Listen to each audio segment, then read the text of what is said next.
Hello mga kaprobinsya, good morning and welcome back to my YouTube channel. So ngayong araw na ito mga kaprobinsya, i-share ko lang sa inyo yung nanganak na native na baboy dito. So yan mga kaprobinsya, ngayon ng umaga siya nanganak, mga 12:30. Ayan. So ito yung kanyang anak is 14 heads. Kaso namatay yung yung apat, so 10 na lang yung natira. Ayan. Okay na din kahit papaano mga kaprobinsya is malakas yung kanyang mga anak. Lulusog, ayan. Ito yung nanganak ng ng 22 heads nung isang buwan. Pero kaso namatay yung iba, so 14 yung nabuhay doon. So ayan. So ngayon ito naman yung kanyang anak. Mabilis lang din sila. So at saka dito naman yung kanyang anak na una. So ayan ito. Gawin itong inahin. Ayan, so malaki na.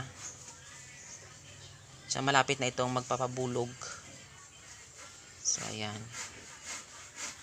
At ito naman yung nanganak ng isa nung binlog ko nung una. Ayan. So malaki na yung kanyang anak.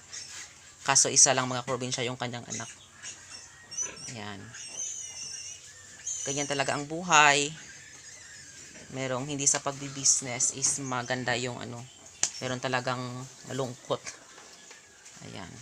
Pero okay lang din kahit paano merong natirang isa. Pangbili ng pangbili ng feeds. Ayan.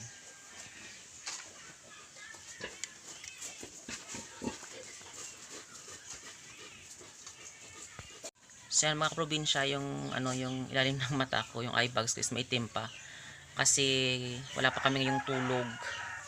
So yan talaga yung mahirap sa sa isang baboy na kapag malaki siya katulad nito na inahin is kailangan talaga natin siyang bantayan at wag pababayaan baka yung kanyang anak is madaganan niya. So mamamatay. So sayang lang talaga mga probinsya yung yung pagod at hirap mo talaga. So siguro mga mga 3 araw na pagbabantay, okay na din 'yon. O masanay na din yung kanyang mga anak at saka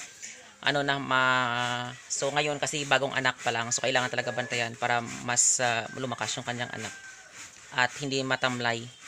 So yan mga probinsya, maraming salamat sa walang sawang pagsusupport at panonood nyo sa aking YouTube channel. And don't forget to like, share, and subscribe to my YouTube channel. Thank you for watching and happy farming.